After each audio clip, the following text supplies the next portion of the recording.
Балаң шетім болса, жақсы қызға үйлендір деп, бір досы, екінші бір досын айтып отырған бір сұмдық әңгіменің куәсі болып қалдым.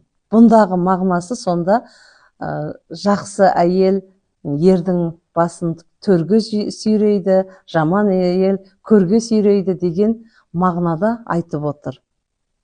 Қыздарым, қанша жақсы көріп тұрсаңдар да, қанша сезімге беріліп тұрсаңыздар да, өз өміріне жауапкершілігі жоқ, ішетін, шегетін, ойнайтын жігітке өз тағдырларыңызды сеніп тапсырмаңыздар. Өйткені осындай отбасына келін болып қаншама ибалы қыздарымыз жауапкершілігі жоқ ер азаматтардың құрбаны болып жүр.